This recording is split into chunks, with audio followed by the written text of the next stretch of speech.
As weird as it is to say, the Nintendo Switch is 8 years old. What used to be the little console that could when it released back in March of 2017 has now blossomed into an absolute landmark in video game history. So much has happened because of the Switch's success, and with Nintendo Switch 2 on the horizon, what better time is there than now to take a look back at the life this little thing had? Nintendo in 2016 was not the same company as the one we know today. They were hot off the heels of their worst-selling console of all time, the Wii U. The lack of gamepad innovation and interesting games for the system made it the laughingstock of the industry for a few years there. Not even classic hits like Mario Kart and Smash Bros were able to save this system, and breakout hits like Splatoon and Super Mario Maker could have done it if they were released earlier on in the system's life cycle. By 2016, everyone was patiently awaiting the end of the Wii U and the reveal of the next big console, codenamed NX. Fans had to wait until October of 2016 just to get a glimpse of the newest thing, and to say fans were excited is an understatement. The Switch put Nintendo back on the map for millions of people, and having a game as influential as The Legend of Zelda Breath of the Wild available the same day as the console gave Nintendo momentum when it launched on March 3rd, 2017. This is the Nintendo Switch, complete with a 6-inch screen, a terrible kickstand, and these neat little controllers dubbed Joy-Con. The Joy-Con are very versatile, able to be used connected to the system, apart from the system, or even as two separate controllers. At launch, the lineup was small, but with a game like Zelda there, it made the lack of titles worth it.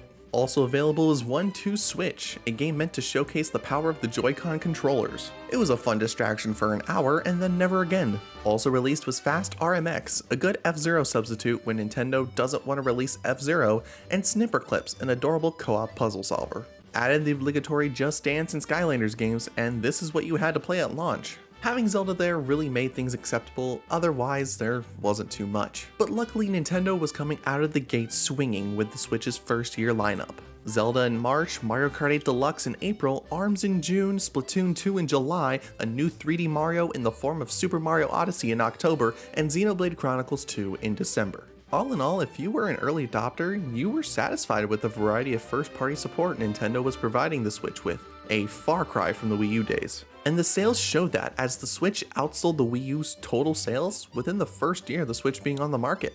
They didn't use that to rest on their laurels, however, as every single year after that was full of first-party releases. 2018 was another year full of big hitters, albeit with an asterisk at the end of that. Most of their releases in 2018 were ports of Wii U titles. Games like Bayonetta 2, Donkey Kong Country Tropical Freeze, Hyrule Warriors, and Captain Toad Treasure Tracker all just kind of released, and that's it. New content was added to some of these games to make them feel fresh, but at the expense of the buyers. These games that were initially released at $50 and later got reduced to $20 thanks to the Nintendo Selects program all went right back up to the standard $60 price tag. But in tandem with that, there were also brand new releases made from the ground up for Switch, like Mario Tennis Aces, Super Mario Party, Pokemon Let's Go Pikachu and Eevee, all culminating with the only one anyone cared about. Super Smash Bros. Ultimate released in December, being a historic entry in a series of historic entries. This felt like a true love letter to the Smash series, Nintendo, and gaming as a whole. But these absolutely were not that. Nintendo tried their hand at an online service similar to Xbox Live and PlayStation Plus, called Nintendo Switch Online. On top of online gaming, you had access to a whole library of NES games, with more and more being added as time went on. At the time, people were not happy about paying for an online service that was originally free to players, but for $20 a year, you got a decent deal. Nintendo also went on to try something new and goofy this year with another revolutionary discovery: cardboard. Nintendo Labo gave players a new way to experience a Switch game, making little kits to put into the system and use the new pieces in a minigame. 3 kits released in 2018, all being relatively fine and maybe a bit pricey. Switch owners didn't really care about the idea, however, so in 2019 when the last set got released, Labo saw its end. But while we're at it, 2019! Starting out the year with Fitness Boxing and New Super Mario Bros. U Deluxe was definitely a choice. But the start of the year is never huge, so let's see what else they had to release. Yoshi's Crafted World in March, Box Boy and Box Girl in April, Cadence of Hyrule and Super Mario Maker 2 in June, the return of Marvel Ultimate Alliance, and a brand new Fire Emblem in July, the introduction of the Super Nintendo games in the NSL library, and a remake of Link's Awakening in September, Ring Fit Adventure and Luigi's Mansion 3 in October, but the big one this year was in November. No, not that. Perfect. Pokemon Sword and Shield, the first mainline Pokemon game to come to a home console, and Pokemon fans hated it. Looking back, it was okay and had some of the stepping stones to some future games, but at the time it felt simply undercooked and didn't live up to expectations. 2019 was also the year the first redesign for the Switch released, introducing the Nintendo Switch Lite. This was a fully connected system, meaning the controllers cannot be taken out like the original model. The other big omission was the ability to output to a TV. Yup, it's just gone. But in exchange for that, you got a cheaper system with far better feeling buttons and a design fit best for travel. It was also around this time users started to experience unwanted inputs with the Joy-Con thumbsticks, later dubbed Joy-Con drift. This became a big deal that actually led to Nintendo getting threatened with lawsuits, so they quietly put out a repair system where if you get drift, you can send them in to get fixed for free. But who cares about all of that, because games made specifically for Switch are finally starting to pick up after all the Wii U ports. Let's see what came next! Oh. Yeah, there were many factors making 2020 not as good as anyone wanted it to be, but there were good games for sure. Pokemon Mystery Dungeon Rescue Team DX released, being a return to a spin-off thought to be long gone. Animal Crossing New Horizons was released at the perfect time, giving humanity something to do despite ongoing issues and taking the world by absolute storm. Xenoblade Chronicles Definitive Edition happened and nothing else. Clubhouse Games 51 Worldwide Classics should have been Game of the Year. A brand new Paper Mario released in July titled The Origami King. After the last few blunders in the series, fans were excited for something different, and that it certainly was. Whether it was for better or for worse is a debate I don't want to get into, but none of that mattered because Mario was turning 35 this year. How did they celebrate it? By releasing Mario Kart Live Home Circuit, of course. And this was another goofy little thing that they did because I don't know. But they're little RC cars with cameras that can be seen on your Switch, and you can drive them around your house or wherever you want. It's pretty cool, all things considered. What is not cool is the way Nintendo handled the true celebration of Mario. Super Mario 3D All-Stars, a collection of 3 upscaled 3D Mario games, was only available for a limited time. From September 2020 to March 2021, you had the chance to pick this game up. And that's really unfortunate because this is a really cool thing. Getting to see Super Mario Sunshine and Super Mario Galaxy in HD for the first time is something to behold. And any people new to the Switch ecosystem will never know without paying out the wazoo for a physical copy. Not to mention Super Mario Bros. 35, a multiplayer battle royale game similar to Tetris 99. This was only available digitally and was also shut down in March 2021.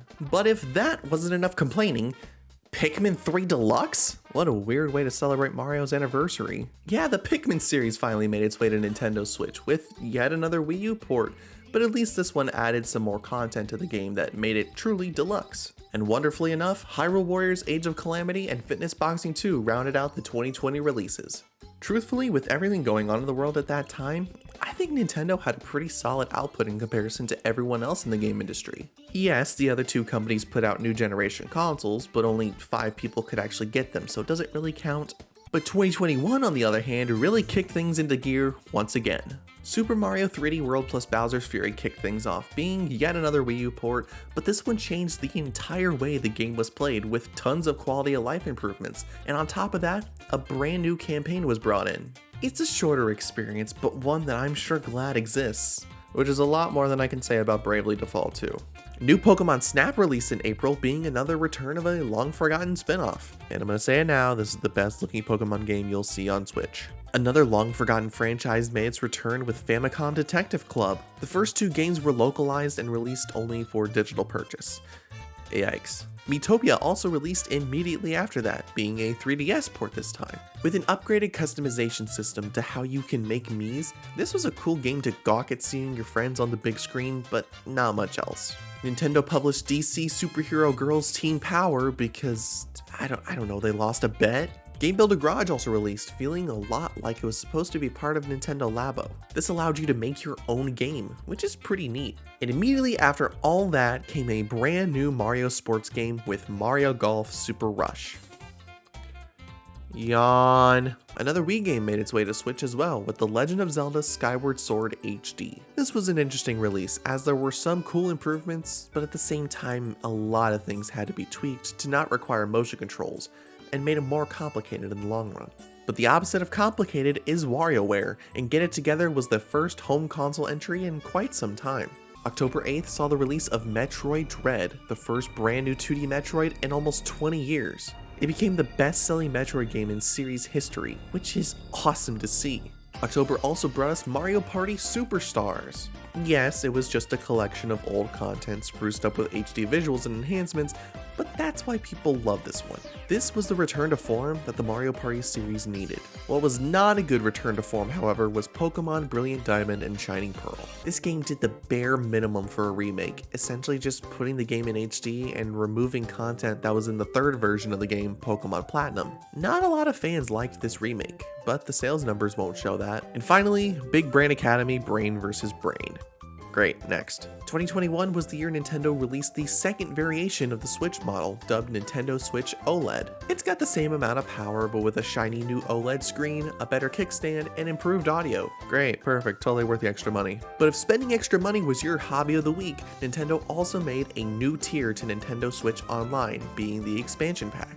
For an extra $30 per year, you get access to Nintendo 64 and Sega Genesis games, as well as downloadable content for games like Animal Crossing New Horizons and Splatoon 2. At launch, people were not thrilled about the pricing and the amount of content available for the extra costs, but people still pay for the service, so who knows. So 2022 started on an odd note. Pokemon Legends Arceus, the first of a more open style of Pokemon game. This is actually really cool. All the new mechanics introduced and the way it expands on the story of Diamond and Pearl is really interesting. I just wish the game looked better. But it didn't matter because Triangle Strategy came out. Do I have to? The big game on my mind this month was Kirby and the Forgotten Land, the first ever 3D Kirby game. It feels like the team at HAL had been working on 3D games for a while, and the Kirby gameplay fits so well with it. I can't wait for more games like this.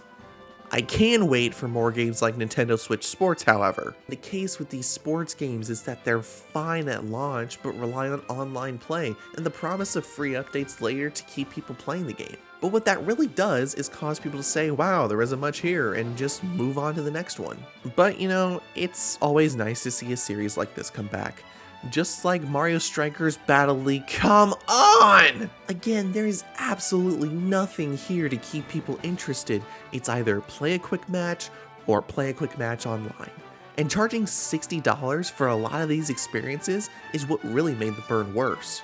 But I suppose I shouldn't fret, because 3 more games released within a month of each other. Fire Emblem Warriors 3 Hopes is first, and I don't really play a lot of RPGs, so a game based on one isn't really going to sell me. Live Alive, a remake of a Japan-only Super Nintendo RPG, pretty cool, but again, not an RPG guy, and Xenoblade Chronicles 3. Really? 0 for 3? Kirby's Dream Buffet made its way to the system in August, another Splatoon game released in September, which I find a little weird. These online multiplayer-heavy games, I figure, would be a one game per generation type, like with Mario Kart and Smash Bros. But I suppose Splatoon is the exception to that. Another Mario plus Rabbids game released? Why? I thought this was going to be a fever dream that we'd move on from. I don't dislike the games, but having this as a series just feels a little odd. But at least they have a quicker turnaround than the Bayonetta series. Bayonetta 3 was announced back in 2017, and it took way too long to get anything for. I'm just happy the game is finally out so people can stop asking when it is coming and can move back to asking about Pikmin 4. That is really funny. Pokemon Scarlet and Violet was the big holiday title this year. What happened here? The game at its core is solid, but unfortunately loads of performance issues and lack of optimization put a sour taste in players' mouths, making this the lowest rated mainline Pokemon game ever. Fire Emblem Engage kicked things off in 2023.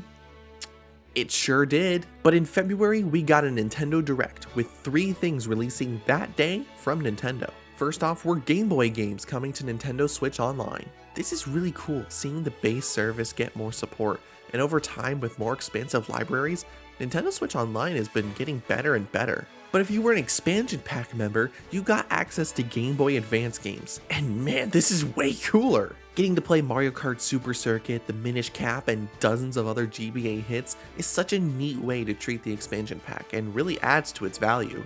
But the one thing that everyone collectively lost their mind about was a complete remaster of Metroid Prime. This is absolutely gorgeous! Every single asset has been made to look as beautiful as possible, and for only $40, this was a steal. Kirby's Return to Dreamland Deluxe was an interesting release because did it really need to happen? I mean, we just had the most dramatically different Kirby game in years. Did we really need another game going back to that original form immediately after? But it came out, there was new content from it, and that's pretty cool. That is also what could be said about Octopath Traveler 2. Do you want to take a guess if I played it or not? I also didn't play Bayonetta Origins Cereza and the Lost Demon. But you know what? This one takes things in a different direction with a different art style, and I'm here for it. After a long delay due to world events, a remake of the first two Advance Wars games finally released. It sure did. For what they were, they did the job, but I think the delays really did a number on the excitement for this, which could not have been farther from the truth with The Legend of Zelda Tears of the Kingdom. The sequel to Breath of the Wild had quite the shoes to fill, and I gotta say, they made sure this one was worth the wait. Expanding the open world to both the sky and the underworld is such a huge way to make this one stand out in comparison to Breath of the Wild. The other way to do that was to charge more for it. Yes, Tears of the Kingdom was the first Switch game to launch at $70, which had become an industry standard by that point. It hasn't been done by Nintendo since, leading many to think this was such a big game it needed the extra bump to get physical copies shipped out. But that did not apply to Pikmin 1+2, a collection of HD ports of the GameCube Pikmin games making their way to Switch ahead of Pikmin 4's launch the very next month. Now, all of the mainline Pikmin games are finally playable on Switch, which is so great! The Pikmin series was in full swing, and everyone was waiting to see how Pikmin 4 turned out. What is this? So, everybody want to Switch. I have a few seconds to spare. This was a really weird time to make a sequel to the very forgettable launch title, but really, just releasing the game at all was a choice. This one introduced the inclusion of mobile devices joining in on the fun, really trying to capitalize on the Jackbox Party Pack craze. It was $30 and not a lot of people bought it, but it happened alright, and this horseman still haunts my dreams to this day. But enough not talking about Pikmin 4. Let's talk about Pikmin 4. This is such an incredible game, filled with so much love and care each step of the way. Changing the perspective of play from a top-down style to third person was such a nice way to separate this one from the other games in the series. And if that wasn't enough, giving you a companion like Ochi was so great for traversal and movement. This was my first Pikmin game I experienced in its entirety, and I loved every moment I played of it. I found myself instinctually wanting to 100% each place I visited before moving on to the next one, just because I wanted to see what all was there. This was a game made from so much love and care for the legacy the Pikmin series has, and I'm really glad this is the game we got. Now people can stop asking when Pikmin 4 is releasing and move on to Metroid Prime 4. You have gotta be kidding me. F-Zero made a surprising comeback in a new way by becoming a battle royale. F-Zero 99 was released, taking the gameplay of the SNES F-Zero game and putting it into a system like Tetris 99 and Mario 35. It's a cool way to bring the series back without really bringing the series back. And while fans are still waiting for a brand new game, something tells me this is what they plan on doing with the series for a while. Which can't be said with Detective Pikachu Returns. Yikes, even the spin-offs aren't looking great. A sequel to Detective Pikachu was announced to be in development so early on in the Switch's life, so to see it take so long only for it to look like this is rough. Super Mario Bros. Wonder really turned up the weird factor from the 2D Mario formula and made each and every level a unique experience, and a good one at that. WarioWare Move It was also released, being treated like the true sequel to Smooth Moves on Wii. It did its job at being another WarioWare game, but absolutely nothing else. But if all this weird is a bit too much, Nintendo remade a long-awaited fan-favorite Super Nintendo game, Super Mario RPG. Oh, come on. Not much of this game was played either, but I'm always happy to see Mario RPG fans get the games they want. Oh, we'll get there. But we finally arrived in 2024, where a lot of fans thought things would slow down as we approach the end of the Switch generation. Another Code Recollection was first, localizing even more games and bringing them to Switch. Mario vs. Donkey Kong from the GBA got a remake. Why? Who knows, but it sure does exist. Princess Peach gets her own game for the first time in nearly 20 years with Princess Peach Showtime. A unique concept, all taking place on a stage in a theater, but relatively forgettable and inoffensive. Endless Ocean Luminous was forgettable and offensive. Why is this so bad? There's no actual voice acting, it's all text to speech for the entire game, and it's a drag to listen to. The graphics aren't anything to sneeze about, and worst of all, it's so slow. Not what I expected from a series that has a pretty big following. Mario RPG fans are once again happy as a complete remake of Paper Mario: The Thousand-Year Door was released. And this is amazing. Seeing this fan favorite game in beautiful HD with a completely new coat of paint is so nice. This is a good experience, and one I hope to have again soon. This, on the other hand, can go away. Luigi's Mansion 2 HD, originally released on 3DS as Luigi's Mansion Dark Moon, released on Switch. No real enhancements or extra content was added, it's just here in HD. Moving on. Nintendo World Championship NES Edition is a really interesting way to bring back a handful of NES games and make them into a competitive style game. Famicom Detective Club made another comeback, this time with a completely new game, Emyo the Smiling Man. This had some very interesting marketing to begin with. I haven't played it yet, but maybe one day I'll boot it up. Just like The Legend of Zelda: Echoes of Wisdom, knowing there's now a game where Zelda is the playable character is just plain awesome. Zelda fans were very excited for this one, and that makes me excited in return. Now what I was excited for was Super Mario Party Jamboree. You know, I think ND Cube has finally cracked the code on how to make a Mario Party game. Throwing in new boards in tandem with old ones is a really nice touch, and all the extra modes thrown in that really didn't need to be there pull the entire thing together. This one ain't too bad. The final Mario RPG series to get some love was Mario & Luigi with a brand new entry. Mario & Luigi Brothership has gotten hit or miss reception from critics and fans. Were 3 Mario RPGs in the span of a year too much? Was this one just not up to snuff with the series' past entries? Who knows, it sure wasn't me. Fitness Boxing got a 3rd entry to end 2024, which is bizarre to me. And finally, Donkey Kong Country Returns HD. I've already talked about my thoughts on this game, but it does exactly what it sets out to do, and nothing more. It's the Donkey Kong Country Returns game from the Wii with the extra 3DS content added, all in HD. Hooray. And that has been the last 8 years of Nintendo releases, which feels really weird. To think the same company that has done all of this was also responsible for the Wii U not that long ago shows how things really can change. And the Switch still isn't done getting first-party games, with Xenoblade Chronicles X Definitive Edition on the horizon and other games like Metroid Prime 4 Beyond and Pokemon Legends ZA arriving later this year. We didn't get new entries in every single Nintendo IP, as Star Fox never got a game and F-Zero got the Battle Royale treatment, but all in all, I think it's safe to say this thing has had a very fulfilling life.